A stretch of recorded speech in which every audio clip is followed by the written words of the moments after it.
So again, like UPenn offers some nice courses, and like it depends on your interest. So if your interest is in like theoretical computer science, it offers some advanced courses on like randomized algorithms.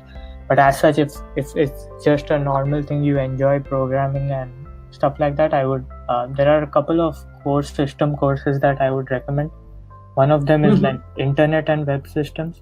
It's a very popular course at UPenn where you build a search engine kind of thing, and it clears up a lot of your fundamentals on like programming. Then there are courses on operating systems and like software systems that improve your C++ and C programming, and like you understand systems better. So those usually give you a good project to write on your resume, and B, gives you experience in a programming language that you can use for your interview, and like C, understand computers as well. But apart from that, there are other good courses on machine learning and artificial intelligence.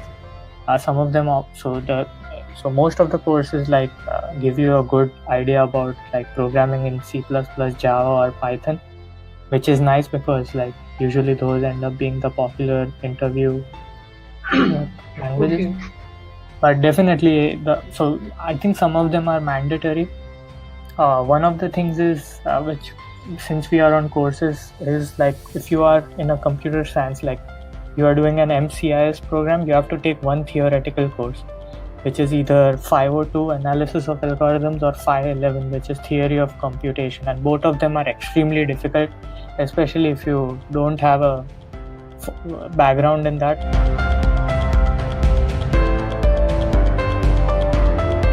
So one example is this analysis of algorithms. I can tell you they use a book called like Algorithm Analysis by Tardos, Eva Tardos and John Kleinberg. And you can, I think it's popular enough that the PDF is available, and you can just look through it, like what kind of questions they ask and what kind of problems they have, to get a better idea. And it's definitely worth reading up on, like getting familiar with those notations of like algorithms and complexity, and getting like comfortable with that, not just for the course but also for the interviews. Another thing you can look at is like just if you want to understand like basics of computers, there's a nice course that CMU offers called Introduction to Computer Systems, which you can go through the slides, or they have written a nice book. Apart from that, if you are interested in like machine learning related things, you can watch some videos by Gilbert Strang on YouTube on linear algebra. So like, because like they usually won't go through those basic fundamental things. So in case you don't have a background in that, it's not that it takes a lot of time to like learn those things, but it's good to have some background on what kind of things to expect.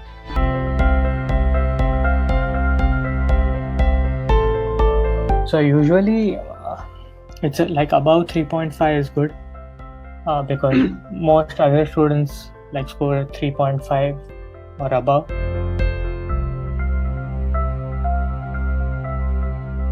So you have to take 10 in total. The first year you have to take 3, and like each course is 1 credit, except for the thesis. If you do, thesis gives you 2 credits. But thesis has another challenge, like you have to defend it, and if you don't defend it, you like can't pass out. But apart from that, all the courses offer you 1 degree of credit, and like the first semester you have to take 3 courses.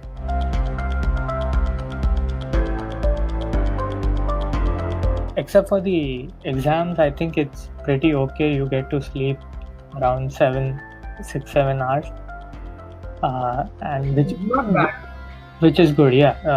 But apart, sometimes the exams get intensive, and towards the end of the semester, if you have taken too many courses related to final projects, like you have taken the search engine one and like the other operating system one and etc., it can become a bit difficult.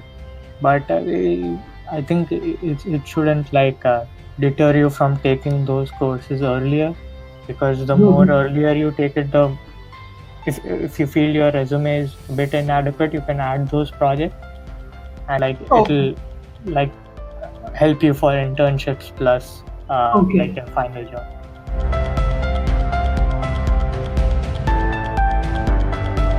Yeah, I think it allows you 3 non-CIS courses, but there are some restrictions on the kind of courses you can take. So from Wharton, maybe you can't take some of the MBA related courses, but you can take something like data mining or something like that, or something related to econometrics or something like that. So you can take courses from Wharton or like math or something like that, which there is actually a good course in like called engineering entrepreneurship, which is I did not take it, but it's very popular, and like it's a very good course as well. Like you get to learn a lot about